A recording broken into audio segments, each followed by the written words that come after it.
किस्सा 2012 का है। बिहार के मुख्यमंत्री नीतीश कुमार सरकारी यात्रा पर पाकिस्तान पहुंचे। वहां पाकिस्तान के राष्ट्रपति आसिफ अली जरदारी और प्रधानमंत्री परवेज अशरफ से मुलाकात की। लेकिन एक और शख्स नीतीश का बेसब्री से इंतजार कर रहा था। ये थे पूर्व क्रिकेटर और पीटीआई पार्टी अध्यक्ष इमरान खान। दोनों के स्वागत में पाकिस्तान की दीवारों पर कई जगह उर्दू में नारे लिखे थे। पाकिस्तान के भावी पीएम इमरान खान जिंदाबाद, हिंदुस्तान के भावी पीएम नीतीश कुमार जिंदाबाद। जाहिर है नीतीश कुमार की पीएम बनने की चाहत किसी से छिपी नहीं थी। बिहार की इलेक्शन सीरीज मुख्यमंत्री में आज कहानी नीतीश कुमार की, जिन्होंने 9 बार सीएम पद की शपथ ली और साल 2005 के बाद से किसी न किसी तरह सरकार बनाने में शामिल रहे।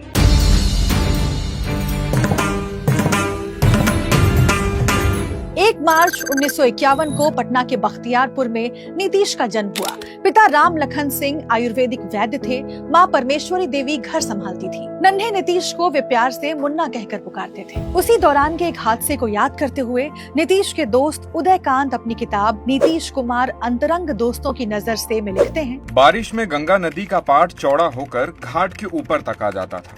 एक दिन बाढ़ का मटमैला पानी देखकर बच्चे तैरने का स्वांग कर रहे थे। मुन्ना भी पेट के बल लेट गया।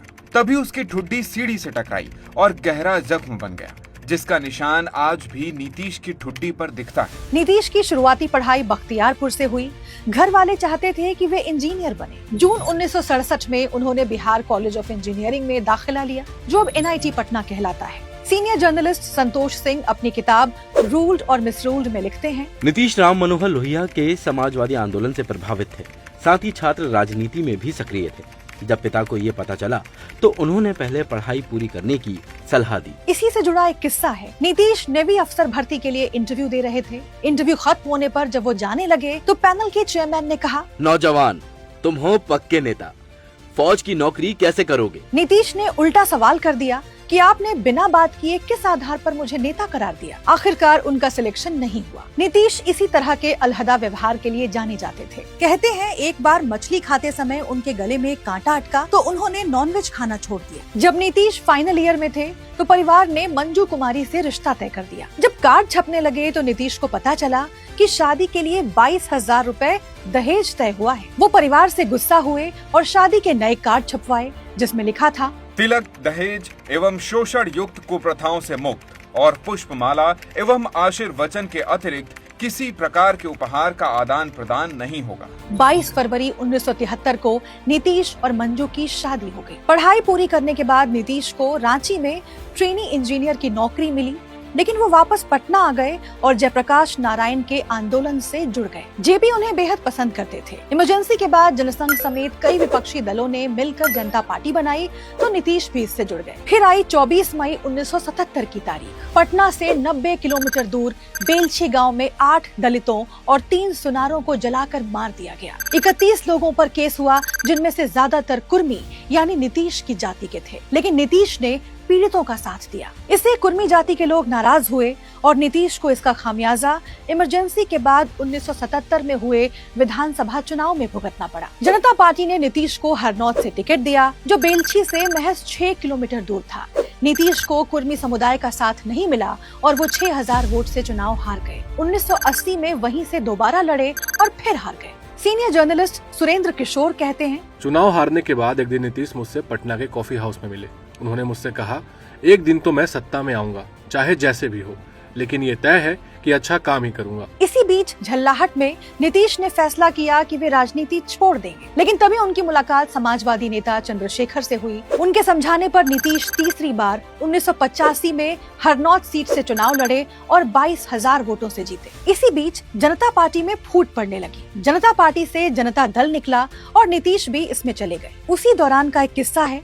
1992 में जनता दल के लालू यादव बिहार के मुख्यमंत्री थे। लालू नीतीश जेपी आंदोलन के समय से साथ थे और लालू के सीएम बनने में नीतीश की बड़ी भूमिका रही थी। सीनियर जर्नलिस्ट संकर्षण ठाकुर अपनी किताब द बिहारी ब्रदर्स में लिखते हैं, एक बार नीतीश किसानों की कुछ मांग लेकर लालू से मिलने पहुंचे। उनके साथ शिवानंद तिवारी, बिशन पटेल और ललन सिंह थे। कुछ ही देर में कमरे से चिल्लाने और गाली गलौज की आवाज आने लगी। लालू ने चिल्लाते हुए ललन से कहा, निकल बाहर, पकड़ के फेंको जी बाहर, ले जाओ घसीट के। इसी के बाद से नीतीश और लालू के रास्ते अलग हो गए। 14 अक्टूबर 1994 को नीतीश ने जॉर्ज फर्नांडिस के साथ मिलकर समता पार्टी बनाई और बाद में बीजेपी के साथ गठबंधन कर लिया। फिर 2000 के विधानसभा चुनाव में वो मौका आया जब नीतीश के पहली बार मुख्यमंत्री बनने की कहानी लिखी गई। आरजेडी ने 324 में से 123 और एनडीए ने 122 सीटें जीती थी, यानी किसी को बहुमत नहीं मिला। तब नीतीश को आगे कर एनडीए ने सरकार बनाने का दावा पेश किया। केंद्र की वाजपेयी सरकार ने राज्यपाल को संदेश भिजवाया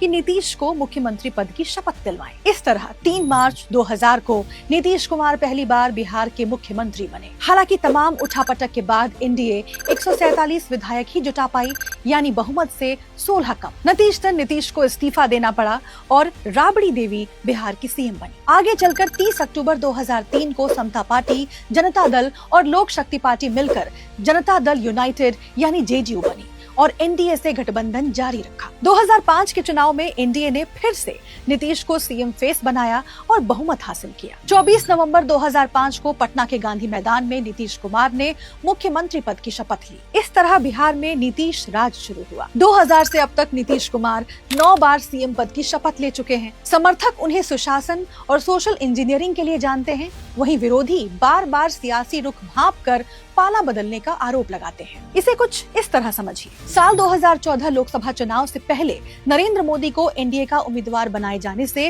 नीतीश नाराज थे। जून 2013 में नीतीश ने बीजेपी से 17 साल पुराना गठबंधन तोड़ दिया। साथ ही ऐलान किया, रहे या मिट्टी में मिल जाए, आप लोगों के साथ अब कोई समझौता भविष्य में नहीं होगा, असंभव। लेकिन 2013 से अब तक नीतीश 4 बार पाला बदल चुके हैं और फिलहाल बीजेपी के साथ ही गठबंधन में है। 2025 में भी एनडीए नीतीश के चेहरे पर चुनाव लड़ रहा है। अगर जीत मिली तो नीतीश रिकॉर्ड 10वीं बार सीएम पद की शपथ ले सकते हैं। वहीं उनके बेटे निशांत भी इस बार राजनीति में डेब्यू कर सकते हैं, लेकिन नीतीश ने इसे लेकर अभी तक साफ साफ कुछ नहीं कहा है। मुख्यमंत्री के इस एपिसोड में इतना ही। आखिरी एपिसोड में कहानी जीतन राम मांझी की। इस तरह के और इंटरेस्टिंग एपिसोड्स देखने के लिए डाउनलोड करें दैनिक भास्कर ऐप।